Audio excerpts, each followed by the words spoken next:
Assalamualaikum warahmatullahi wabarakatuh. Kami kelompok 1 akan melakukan wawancara untuk memenuhi tugas Al-Islam Kemuhammadiyahan. Saya sendiri Almar'atus Sholihah Putri Ramadhani. Dan saya sendiri Wirdatul Jannah. Dan saya sendiri Aini. Saya Rian Al-Rizki Firmansyah. Saya Anissa Ahsanu Amini. Saya Nur Afizal. Saya Anti Sepia. Baiklah, selamat menyaksikan.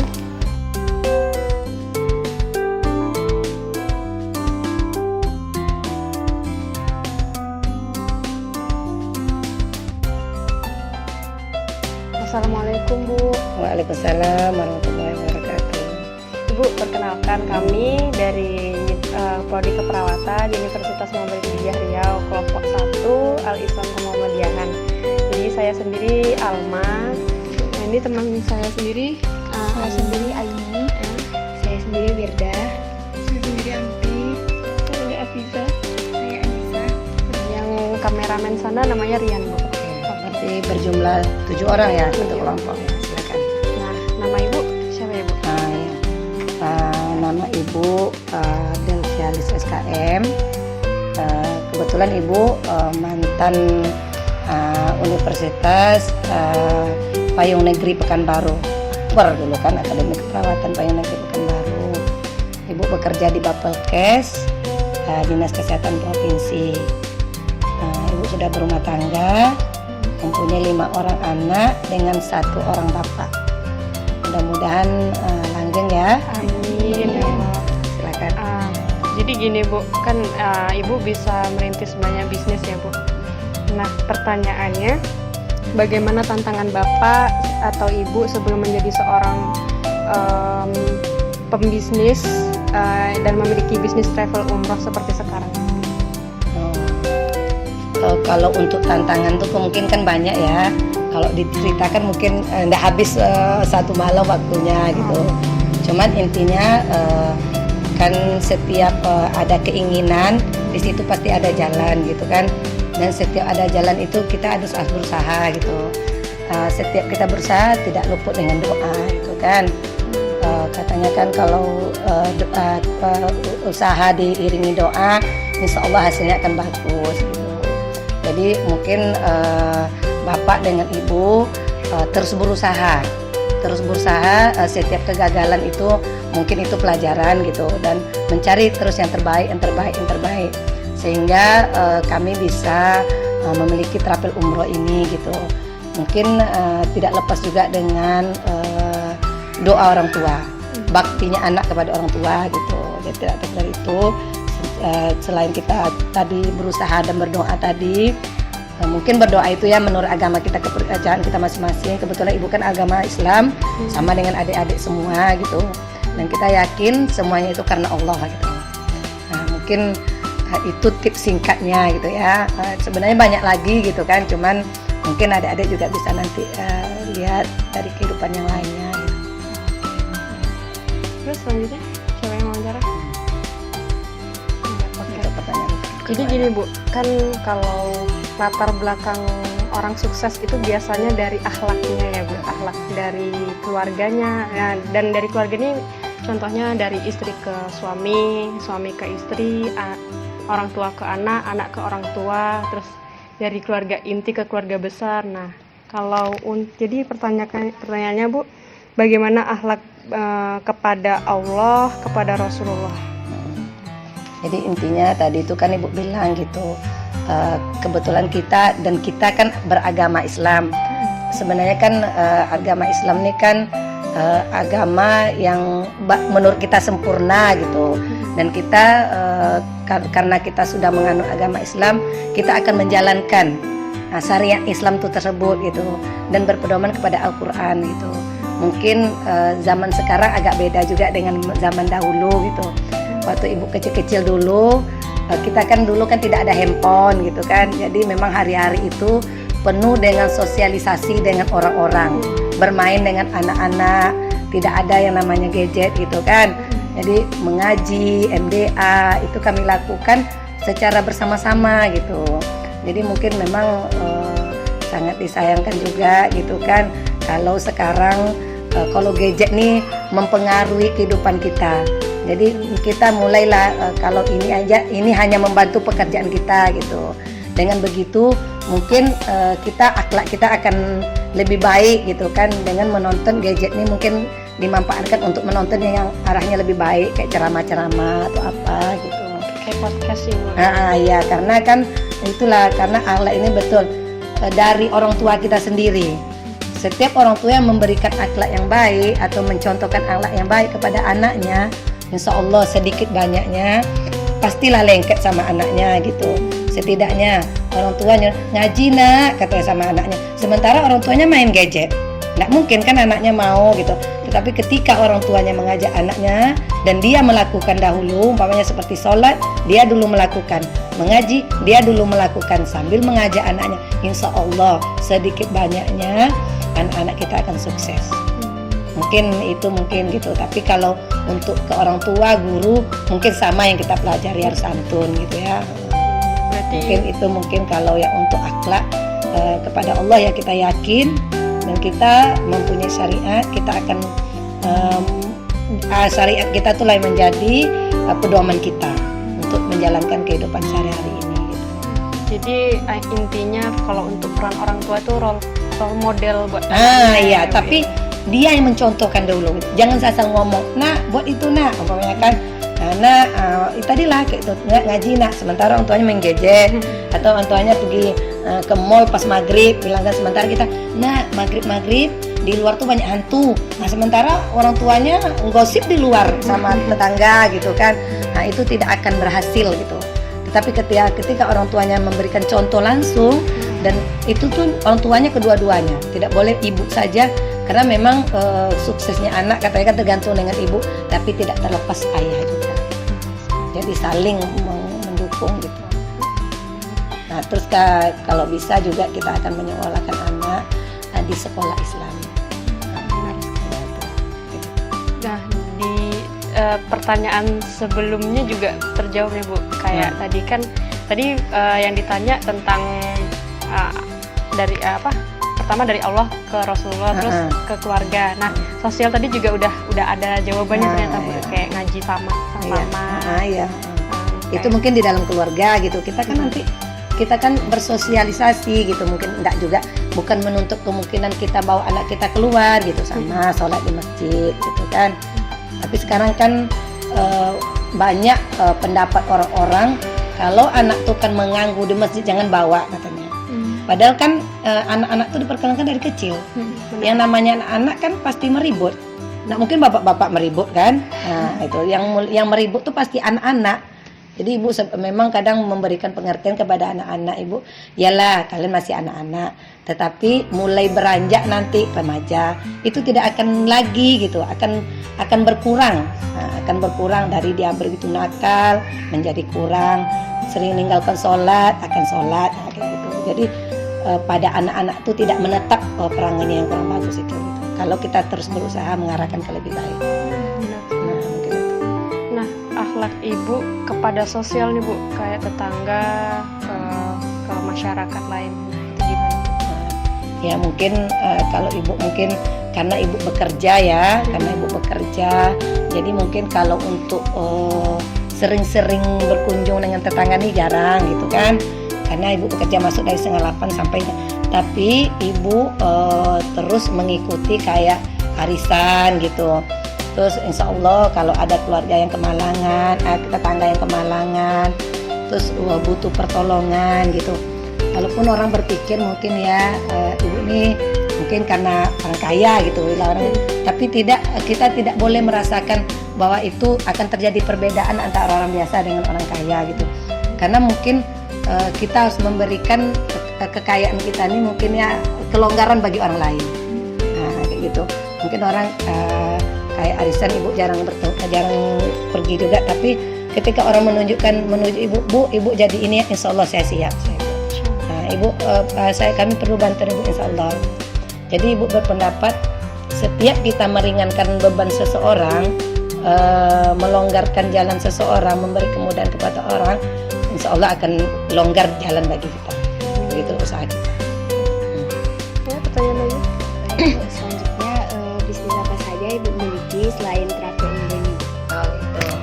Ya mungkin ibu bisnis ini sebenarnya ibu tidak mengaji untung. Nah itulah mungkin itulah pendapat ibu. Orang siapa yang tidak mau uang ya, pasti mau uang. Cuman ibu bisnis ini yang pertama ibu bisa menolong orang. Seperti travel umroh ini gitu kan. Ketika ada jamaah yang pengen kali berangkat umroh, sementara duitnya masih kurang gitu. Jadi kalau ibu masih ada rezeki, mungkin tidak mengganggu ke yang lainnya, ibu akan bantu gitu. Nah itulah salah satunya. Terus ibu juga punya, kebetulan ibu punya ini pelaminan. Nah usaha pelaminan, tapi nggak besar-besar kali gitu. Cuman ibu berprinsip kan keluarga ibu tidak semuanya mampu, berhasil, kaya gitu ya. Jadi ibu memberikan lapangan kerja lah untuk saudara-saudara ibu yang kurang mampu gitu. Kebetulan adik itu kemarin resign dari Pasar Buah, jadi dia tidak ada kerjaan di kampung. Jadi ibu cobalah merintis dari nol gitu kan. Ibu mulai usaha kecil-kecilan, tapi itu tadi niat ibu membantu orang kampung gitu. Membantu orang kampung ketika mereka ya duitnya kurang, mungkin dia pengen memeriahkan juga hari berharga dia gitu. Ke hari akad nikah dia, ke hari berkah. Jadi ibu memberikan itulah mungkin bantuan kecil gitu, mungkin ya dari ibu yang mungkin usaha itu bernama juga Kadwafa Pelaminan. Jadi itu dijalankan oleh ibu ponaan gitu, ponaan di kampung gitu. Dan ibu pun tidak terlalu maksudnya itu tak terlalu jauh mengurusi dia gitu, maksudnya yang penting dia bisa bekerja, bisa lancar. Jangan rugi gitulah ibaratnya gitu ya. Untung siapa yang nak mau untung gitu kan, tapi jangan rugi gitu. Mungkin itulah salah satu usaha ibu gitu. Kalau rumah apa kan nampak kan salah satu teman kan tinggal di situ. Bisnis properti ya Bu. Ya, dan dia sendiri mungkin tahu bagaimana ibu terhadap orang-orang yang menunggu rumah ibu gitu. Sangat baik sih Bu. Sangat baik. Oke, ada pertanyaan? Baik Ibu, pertanyaan selanjutnya, bagaimana awal mula Ibu bisa terinspirasi untuk membuka bisnis ini? Oh gitu. Dulunya ibu tidak hampir sama dengan orang-orang lain gitu. Ibu menikah dengan bapak tahun 2000 dan ibu waktu itu belum bekerja, tinggal di rumah orang tua yang kami tidak ada bawa apa-apa gitu kan. Bapak lulus PNS waktu itu, hanya punya Honda Bontot Prima namanya gitu kan. Terus kompornya juga kompor hot hijau kecil tuh gitu. Nah di situ ibu ditawarin bekerja karena lulus akper kan. Ditawarin bekerja menghonor di RSUD. Nah, ibu sedang hamil dan ibu terima. Nah, sampailah ibu bekerja 11 tahun di RSUD. Nah, kemudian bapak di Kementerian Agama. Mungkin karena bapak tadi mungkin ya maksudnya tuh orangnya bertanggung jawab, jujur dan mau bekerja. Jadi mulai karir dia naik gitu kan. Karirnya menjadi wakil tua, menjadi kuah. Langsunglah naik gitu. Dan ibu pun waktu itu bapak menjadi petugas haji pertamanya, menjadi petugas haji, tes di Kemenak menjadi petugas haji. Terus di petugas haji itu kan bapak kan sering menolong orang, membawa orang umroh, membantu orang tua gitu. Balik dari situ bapak ngajak ibu pergi umroh di 2011. Terus di umroh tersebut kami kan pergi suami istri. Jadi adalah beberapa orang yang lansia, yang tua gitu kan. Jadi ibu terinspirasi untuk menolong dia karena kita masih muda. Waktu itu ibu masih umur 30-an lewat lah gitu, belum 40 gitu. Jadi kayaknya enak juga ya gitu, nolong orang, berbuat baik di tanah suci gitu. Jadi balik dari itu kami coba mengajak teman-teman pergi umroh tapi belum memakai travel sendiri gitu. Itu ada namanya dulu Armenareka gitu kan, kayak Makbul. Nah kami ada umpamanya 15 orang pergi bergabung dengan travel tersebut gitu. Jadi tambah gimana gitu, berkunjung ke rumah Allah kan. Berkunjung ke rumah Allah, 2 tempat yang suci gitu kan. Dengan niatnya ikhlas gitu. Tuh balik dari situ kayaknya banyak yang percaya dengan kami untuk berangkat gitu.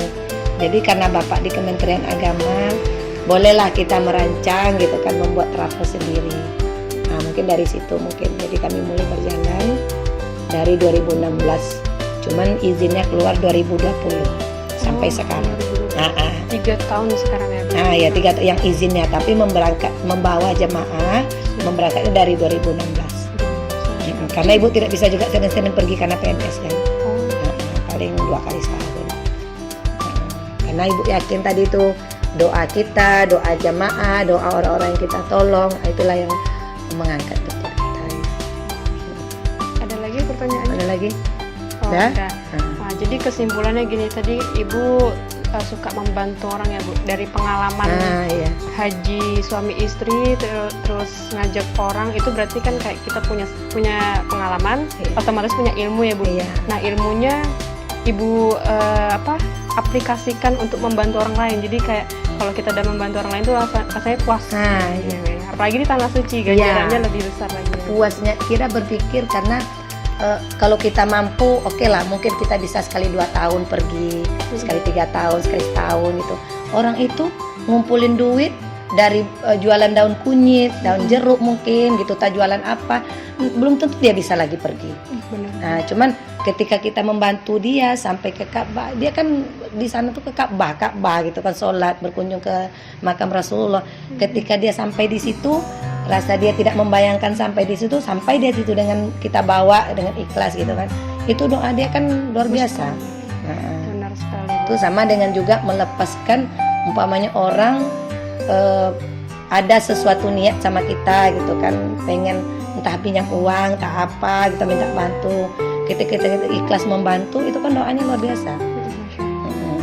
Sama dengan kayak cakap, kayak orang nyewa rumah, ketika dia tidak sanggup, belum ada duit membayarnya, kita kasih kelonggaran, dia kan berterima kasih sama kita, mendoakan.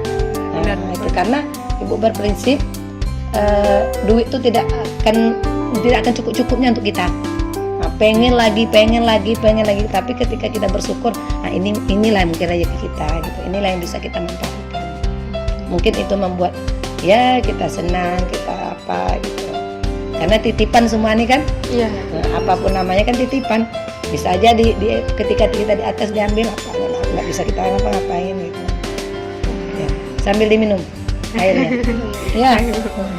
Jadi motivasi buat kami semua Bu, kan kita sama-sama perawat ya Bu. Iya, Nah, betul. itu gimana Bu, biar ya mungkin ibu jadi role model kami gitu. Nah, jadi ibu berprinsip, kadang kan ada mindset seseorang itu, ada orang tua juga, kamu harus PNS. Kalau tidak PNS nanti harus PNS, mau bayar segini. Jadi berprinsiplah, dimanapun kita, siapapun kita, akan bermanfaat bagi diri kita sendiri dan orang lain. Itu aja. Jadi sekecil apapun yang bisa kita buat, dan itu mungkin bermanfaat untuk kita dan orang lain. Itu aja. Nah, setidaknya apalagi ini perempuan akan menjadi ujung tombak dari kehidupan anak-anak dan suami kita gitu. Nah, karena kata orang kan sesuatu ibu, apa sedikit ibu gitu kan, nakal anaknya ibu, nah, suaminya nyeleweng karena ibu juga kadang gitu kan. Nah kayak gitu. Jadi itulah mungkin motivasi, karena kalian masih panjang perjalanannya gitu kan.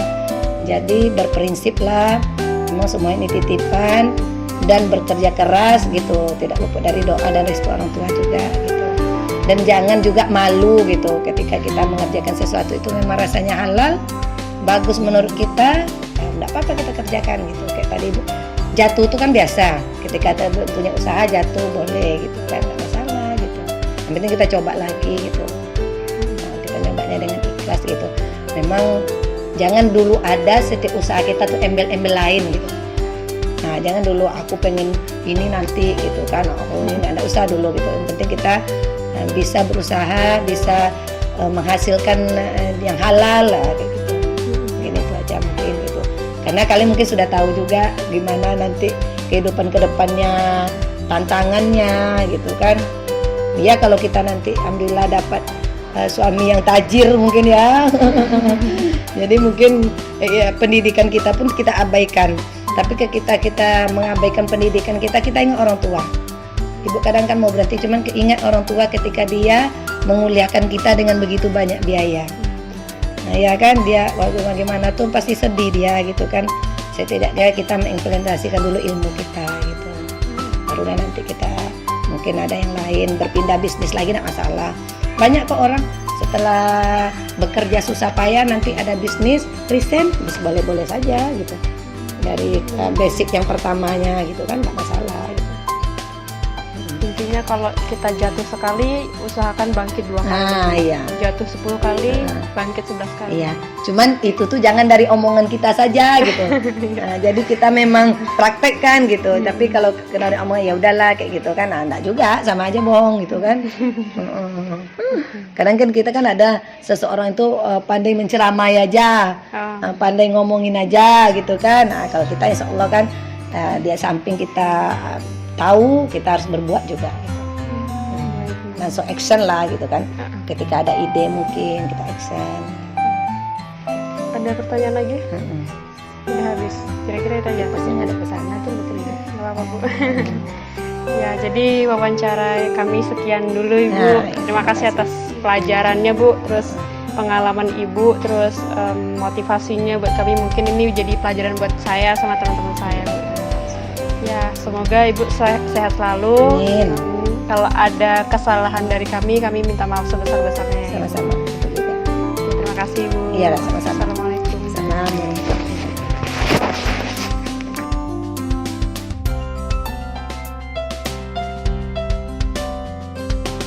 Baiklah, sekian wawancara dari kami.